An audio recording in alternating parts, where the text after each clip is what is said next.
Now take macaroni and cheese for an example. It's an American staple, and a lot of people, to save time, will turn to the box processed version, which has a ton of sodium, a ton of calories and fat. It's really just not that healthy. One easy way to combat that, though, is to buy your own box of macaroni, add the milk, add the cheese. I know that's what I do for my little boy. It's a lot healthier and it saves a lot of money. Michelle?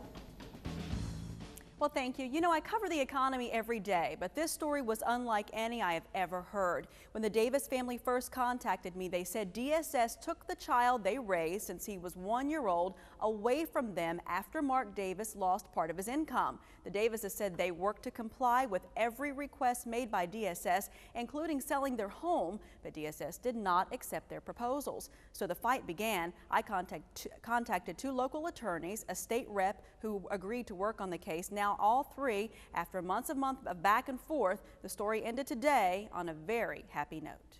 Mark and Kelly Davis left the courtroom after a judge declared them officially adoptive parents and straight to their adoption attorney Stuart Snow's office to sign the formal papers stating they're now the parents of Matthew Davis. And today we met Matthew for the first time. Hi, Matthew. Say hi. Say hi. How are you? But as any 28-month-old, he was more interested in our equipment than us and the ordeal he's faced. The Davises say Matthew is adjusting very well. He's really into his sister now that she's more mobile. I think he's just where he should be. The Davises thought they could never have children, but Valentine's Day 2008, they received Matthew. And shortly after, they learned Kelly was pregnant with now 9-month-old Sophia Rose. So after the adoption process moved along smoothly, they were shocked when they lost Matthew with only an hour and a half notice. It's taken a terrible toll emotionally on our family, not just our intermediate family, but our extended family. Everybody's been involved in getting our son back, to sending letters to the governor's office, to doing whatever we could to fight for our son, because he may not be biologically ours, but he is ours. Hi. Hi.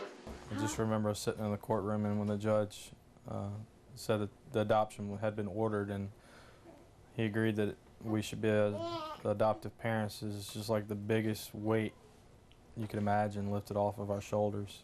The Davises want many of the DSS procedures reformed, but they believe the system needs to exist to help children in need. But they hope for better educated and trained caseworkers. Attorney Stuart Axelrod also worked on the case, helping to bring Matthew home. Before you take a baby away from a family, maybe we need to do a little bit of research. Maybe before, because that's the most sacred thing we have in our country, is family. And in our state, DSS just obliterated this family. Just split them in half, and nobody cared. But now, after months of living without their child, they say they're simply looking forward to building their family. And of course, we attempted to discuss this case multiple times with DSS before it moved to the governor's office back in March, but really couldn't just get anywhere with them. Even though the Davises agreed, we were not allowed in the governor's office hearings or even the courtroom today. So the question now is, does DSS need an overhaul of its policies and procedures? Representative Dr. Chris Crawford of Florence worked with the governor's office on this case. I think that this sets a precedent that we really look at getting the district DSS boards involved in these decisions. You know, I watched along with the whole community really as this family was completely torn apart for what really turned out to be just a decision by a single caseworker. So that's really a lot of power for one person. And, you know, as Representative Crawford said there, more eyes need to review these cases. Certainly glad you stuck with it, and looks like a happy ending. And there's a lot more on this case online under Davis Family Adoption on scnow.com. Thank you, Michelle, so much.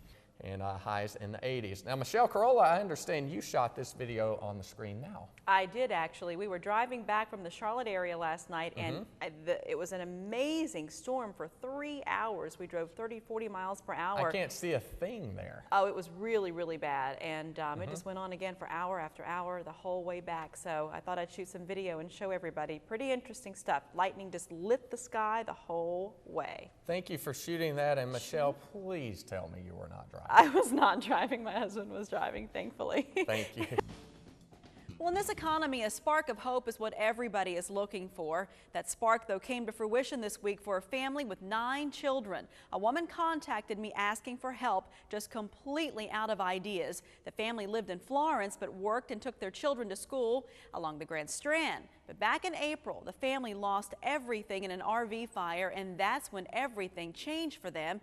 They were in immediate need for a home and asked me to help them find one.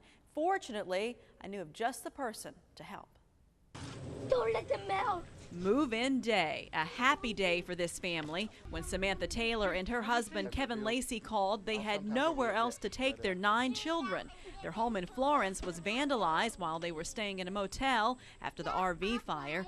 They were living in a rental home but unable to pay rent due to a lack of work, so Taylor says the landlord forced them out. We had to move out of our temporary house because they put a long-term renter in there and didn't have any money really to go anywhere because of lack of work and not having a good vehicle. Taylor says due to the age of her children, traditional charities could not offer anything except food, something they said they don't need and would not want to take from another needy person. So when they asked for help, I contacted David Combs. He contacted me a few weeks prior offering help to another family, and within the hour, Taylor's family had a new home. I think there's a lot of needy families out there that need the help and a lot of people that can help. I think if they'll just look in their heart for like once a year to help out and help the needy, and especially in the recession and the times like today, a lot of people need it. And better yet, Combs says the family can live rent-free for 4 months so they can have the time to get back on their feet. Taylor and Lacey operated a charity of their own for the needy, never expecting to one day need the same type of help, but they continue to give whatever they can, even now. We're hoping that other people will see our story and know that there's other families that can't be helped by the regular agencies, and that maybe other people like Mr. David will come forward when they see a family in need and help them out the way he has for us.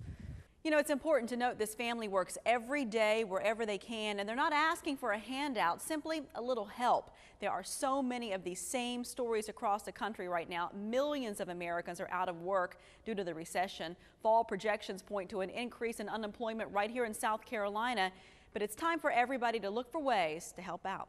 That's this evening's Consumer Watch. Well, the idea of burning hundreds of calories with an hour of dance sounded right up my alley. So I asked certified dance instructor Ralph Hunn to show me some moves. The funny thing is that most people think that dancing is just a natural thing, but it doesn't matter. You know, whether you're musically inclined, athletic or anything, everybody has to learn it. It's that simple. So we decided to try my favorite, disco. And of course, it's great exercise.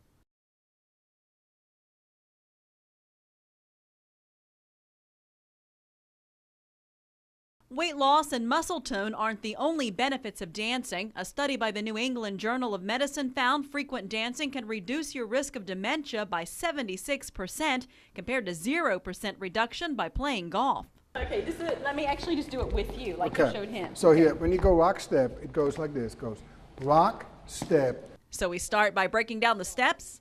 1, 2, 3. And the fun starts, and fun it is. Good job, all right. So should you dust off your dancing shoes and shed a few pounds? Well, if your body mass index is more than 25%, you're overweight. If it's more than 30%, you're obese. And you're one of 94% of Americans either overweight or obese. Now, the stats for the southeastern states don't rank well. North Carolina ranks 16th in the country in overweight obesity rates, and South Carolina ranks 6th in the nation. But if hitting a treadmill makes you want to just grab an extra candy bar and forget it, try dancing. You can burn hundreds of calories an hour. So with a little more practice for Ralph and I. No, you didn't do the rock. I didn't do the 3 and 4. The 3 and 4 you didn't do. And with one more dip practice, we were ready to try our new moves.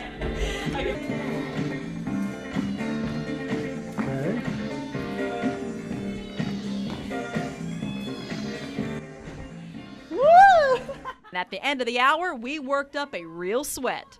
Well, dancing is definitely more exciting than my regular exercise routine, and I highly recommend it.